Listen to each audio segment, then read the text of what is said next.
So I think this new FP1E sensor that Aqara just announced is actually what I've wanted the FP2 to be all along. This new sensor is a millimeter wave sensor, just like the FP2, but it requires one of Aqara's hubs to connect to the rest of your smart home. And it costs a little bit less money and has a few less features.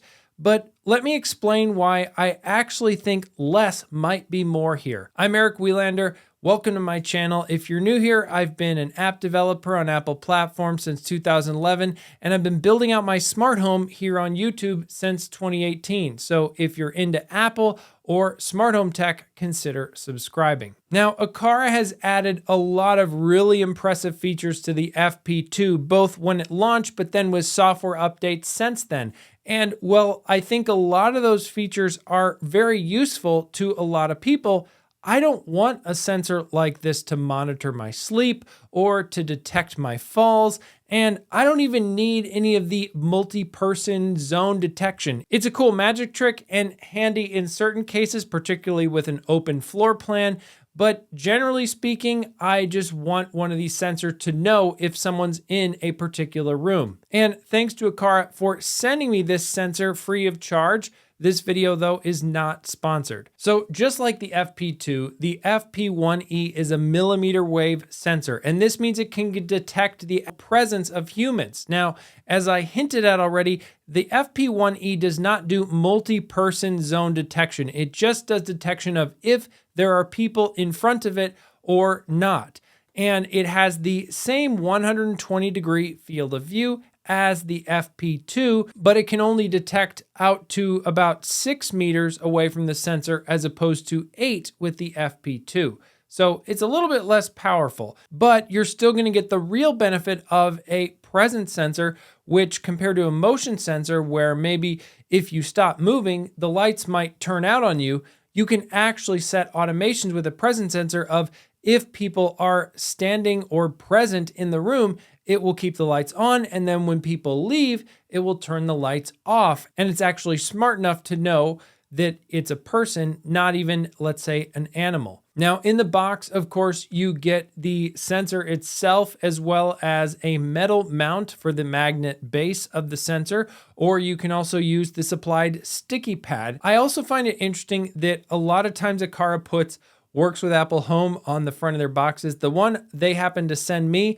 has the Google and Amazon badges on it. So whatever, I just find that interesting. This works great with Apple Home. And of course, you can add it to Apple Home by connecting it to your Aqara hub, which acts as a bridge into Apple Home. Now, as far as the power supply, my power cable was pre-connected to the sensor and has USB-A at the end. You just need to use 5 volts of USB power, and it's on you to have an adapter to connect that to your local power outlet if that's what you choose. Now, of course, if you can't run power to this or an FP2, both sensors require constant power, you should look at something like the Aqara P1 motion sensor. Of course, that is the downsides of being a PIR motion sensor, like we mentioned earlier, of that it will not detect people standing still in the room. Now, another thing that the FP1E has that is the same as the FP2 is Aqara's AI detection,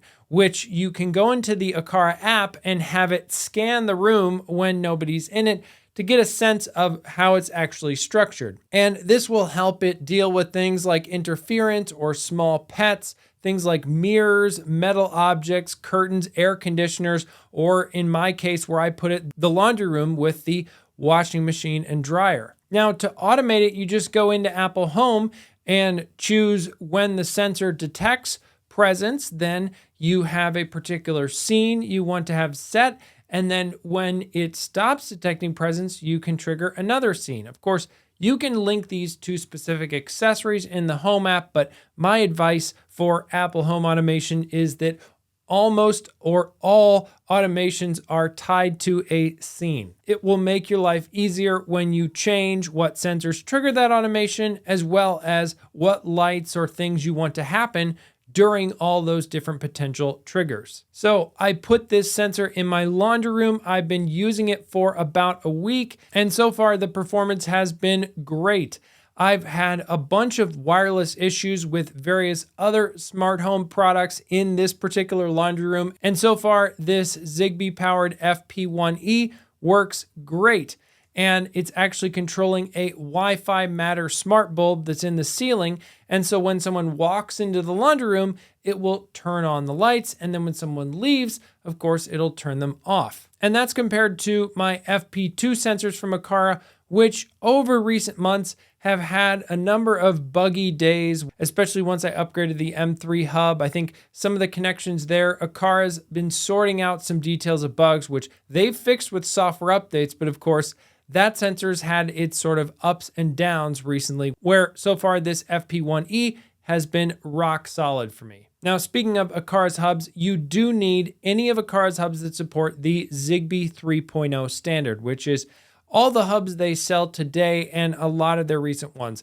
My choice for an Aqara hub these days is the M2 hub. I think it's a nice balance of the features you need for also an attractive price. It's usually not as expensive as their high-end brand new M3 hub, which I previously reviewed on this channel. But one of the advantages of getting an Aqara hub is that you can save money on a lot of other accessories that then can use that hub as a connection into your smart home. And so Aqara makes a lot of less expensive accessories that then work with their hub compared to their accessories that don't require a hub. For example, if you get their U50 lock, which I recently reviewed, that uses their hub to connect to your smart home and also works with Apple HomeKit. So I actually have a review of that U50 lock somewhere here on the screen if you're interested, as well as another video that you might be interested from my channel. Thanks again so much for watching, and I hope to see you in the next video.